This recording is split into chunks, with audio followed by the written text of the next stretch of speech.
কাশ্মীরের পেহেলগাঁওয়ে সন্ত্রাসী হামলায় বলিউড তারকারা গভীর শোক প্রকাশ করেছেন।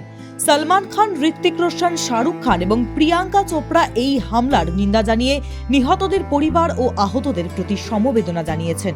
তারা শান্তি ও ন্যায় বিচারের প্রার্থনা করেছেন।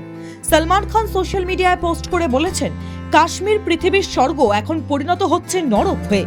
নিরপরাধ মানুষদের লক্ষ্য করা হচ্ছে, তাদের পরিবারগুলির প্রতি আমার সমবেদনা। একটিও নিরপরাধ মানুষকে হত্যা করা পুরো কায়নাতকে হত্যা করার সমান। সলমান খান বজরঙ্গি ভাইজান ছবির শুটিং কাশ্মীরে করেছিলেন এবং কিছু দৃশ্য পেহেলগাঁওয়ে শুটিং করা হয়েছিল। অভিনেতা নিশ্চয়ই পেহেলগাঁওয়ের সুন্দর লোকেশনগুলি মনে করেছেন, যেখানে তিনি কবির খানের পরিচালনায় ছবির শুটিং করেছিলেন। ঋত্বিক রোশন এক্সে পোস্ট করে লিখেছেন, পেহেলগাঁওয়ে যে কাপুরুষ সন্ত্রাসী হামলা হয়েছে তা নিয়ে আমি গভীরভাবে বিঘ্নিত, ঘৃণিত এবং হৃদয় ভাঙা। মৃতদের পরিবারের প্রতি আমার সমবেদনা জানাচ্ছি, তারা শান্তিতে থাকুন। আহতদের দ্রুত আরোগ্য লাভের জন্য প্রার্থনা করছি। বিচার এবং মানবতার চেতনাই জয়ী হোক।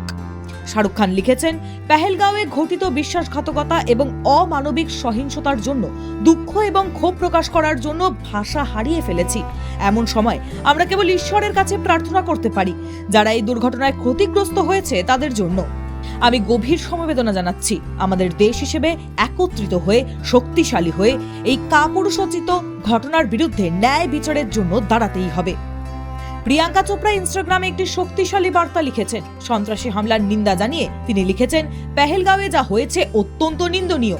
মানুষরা সেখানে ছুটিতে গিয়েছিল, হানিমুনে গিয়েছিল, তাদের পরিবারের সাথে উদযাপন করছিল। তারা কেবল কাশ্মীরের সৌন্দর্য উপভোগ করছিল। এটি একটি দুর্ঘটনা যা আমরা সহজেই অতিক্রম করতে পারবো না। এই ঘটনায় আমি গভীরভাবে দুঃখিত। টাইমস নাও খবর।